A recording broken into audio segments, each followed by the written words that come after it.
나는 올해 72입니다. 아내랑은 40년을 살았고 작년에 먼저 떠나보냈습니다. 지병이 오래됐어요. 병원에서 집으로, 또 집에서 병원으로. 그걸 몇 년이고 반복하다가 결국엔 봄이 오기도 전에 눈을 감았습니다. 장례를 치르고 집에 돌아왔을 때 집이 그렇게도 낯설더군요. 그녀의 물건 하나, 국그릇 하나 손을 대는 게 죄스러웠습니다. 혼자라는 게 이렇게 허전하고 무서운 건지 내 나이 돼서 처음 알았습니다. 그렇게 6개월 정도는 말 그대로 어떻게 살았는지 모르겠어요. 밥은 끼니마다 라면, 김치, 달걀 프라이. 말은 누구랑 안 하니까 목소리도 갈라지고. 그런 날들 중 어느 날 복지관에서 우연히 만났습니다. 김밥 만드는 프로그램이었는데 내가 계란지단을 못 뒤집고 허둥대니까 뒤에서 제가 해드릴게요 하고 조심스럽게 다가온 분이 있었어요. 하얀 머리에 분홍빛 스카프를 곱게 맨 할머니였죠. 그게 그분과의 시작이었습니다. 그날 이후로 자주 마주치게 됐어요. 같은 동네에 살다 보니 장을 보다가도, 복지관 행사에서도, 그리고 나중엔 버스 정류장에서도요. 그분은 이름이 임분남이라 했습니다. 나보다 5살 아래. 남편은 오래전에 사고로 세상을 떠났다고 했죠. 나도 외롭다며 웃던 그분은 생각보다 단단한 분이었습니다. 말 한마디, 손짓 하나에서도 배려가 느껴졌어요. 남편 떠난 후에도 자식들 뒷바라지하며 꿋꿋이 살아왔다는 그 말이 왠지 모르게 마음에 박혔죠. 그리고 어느 날 장을 보고 돌아오는 길이었습니다. 비가 제법 많이 왔어요. 우산을 안 가져온 분남 씨가 버스 정류장에 우두커니 서 있는 걸 보고 나도 모르게 우산을 들고 뛰었죠. 비 많이 오네요. 우리 집 잠깐 들렀다가 가요. 따뜻한 커피 한 잔 어때요? 그 말에 고개를 끄덕이며 따라 들어간 순간 나도 모르게 마음이 풀렸습니다. 낡은 전기포트에서 김이 나고 그분이 건네준 모카 커피에서 단내가 퍼지는데 아내와 함께 했던 그 모든 기억들이 겹쳐졌어요. 그날 이후로 가끔 그녀의 집에서 밥을 먹었습니다. 된장찌개도 해주고 고등어도 구워주고.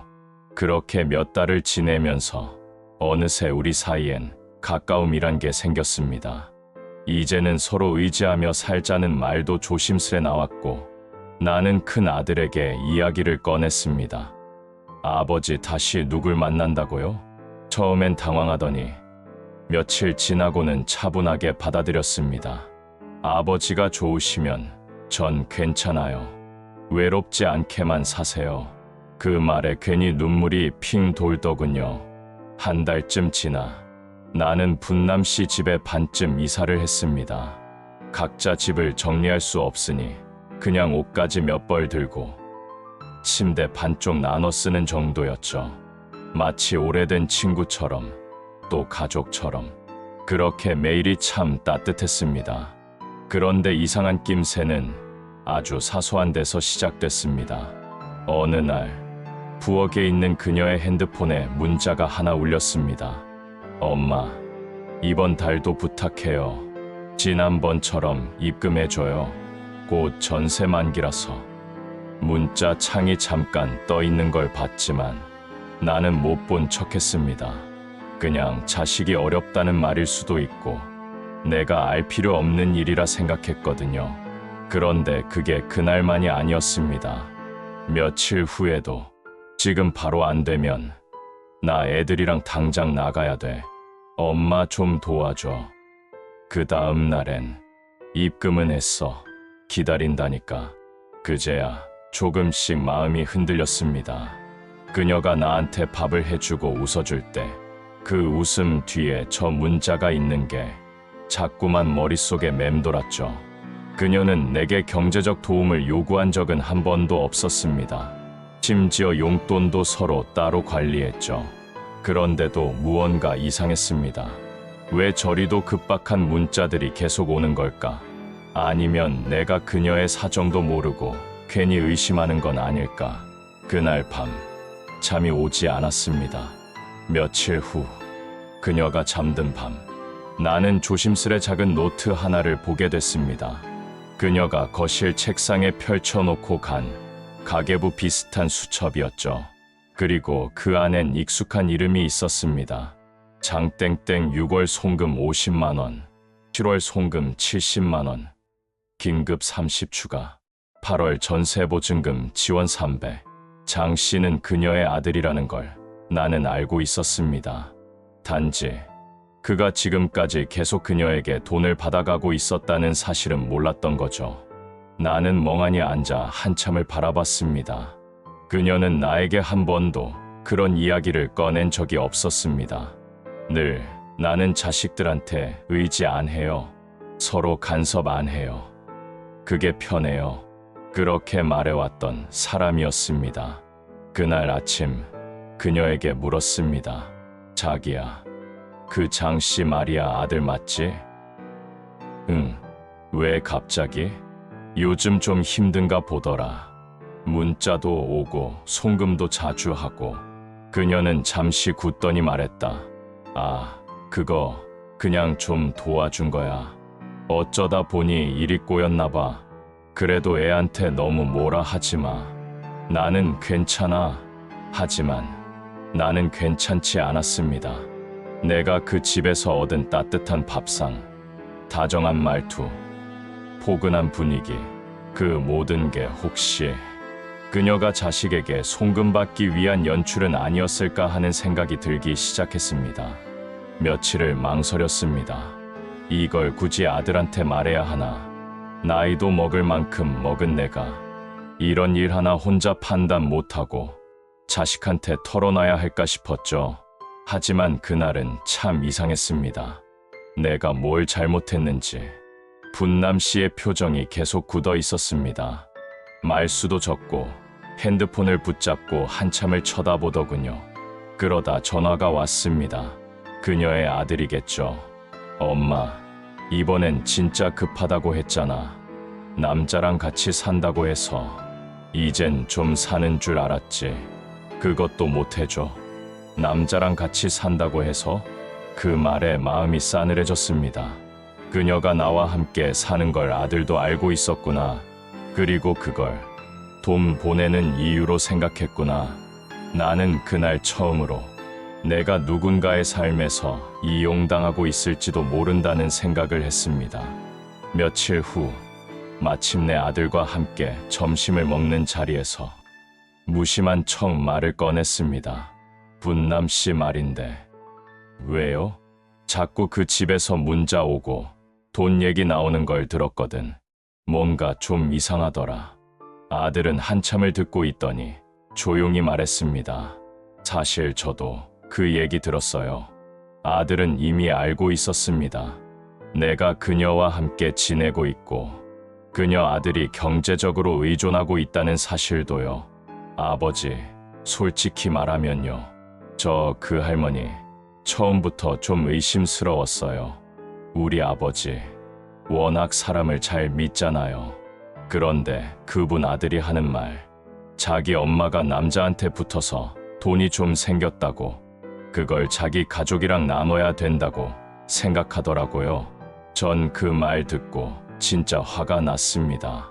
그 말을 듣고 나는 순간 숨이 멎을 뻔했습니다. 나와 함께 사는 것조차 그들에겐 돈줄로 보였다는 거. 나는 분명히 아무것도 준 적 없고 도움을 주지도 않았는데 내 존재 자체가 그들에게는 현금 인출기처럼 여겨졌다는 거. 그날 밤 나는 분남 씨를 똑바로 바라보고 말했습니다. 당신 나한테 왜 아무 말도 안 했어요? 내가 뭘? 아들이 당신이랑 나랑 같이 사는 걸 알고 있더군. 그리고 내가 당신한테 뭔가 해주는 줄 안대. 그녀는 입을 다물었습니다. 하지만 눈빛은 말하고 있었습니다. 미안해요. 처음엔 그냥 그저 친구처럼 지내고 싶었어요. 밥 해주는 게 좋았고 같이 TV 보는 게 좋았고 혼자보단 둘이 나으니까. 근데 어느 순간부터 아들이 너무 힘들어졌어요. 그놈도 사람 구실 제대로 못하면서 애는 둘이나 있고 전세는 만기고 대출도 안 되고 그녀의 눈가가 붉어졌습니다. 내가 돈이 어딨어요. 그러다 당신이랑 같이 사는 걸 아들이 알게 됐고 그 애는 그걸 핑계로 돈을 더 요구했어요. 나는 한참을 말없이 들었습니다. 그녀는 말했습니다. 처음엔 일부러 말 안 했어요. 말하면 당신이 떠날까봐. 그래서 감췄어요. 근데 그게 점점 커지고 어떻게 해야 할지 나도 모르겠더라고요. 분남 씨는 나에게 도움을 직접 요구하지 않았습니다. 단 한 번도 돈 좀 보태줘라는 말을 한 적은 없습니다. 그녀는 그저 아들에게 돈을 보내기 위해 스스로 방법을 찾은 것뿐이었습니다. 문제는 그 방법에 나의 존재가 이용되었다는 점이었죠. 그날 밤 나는 짐을 쌌습니다.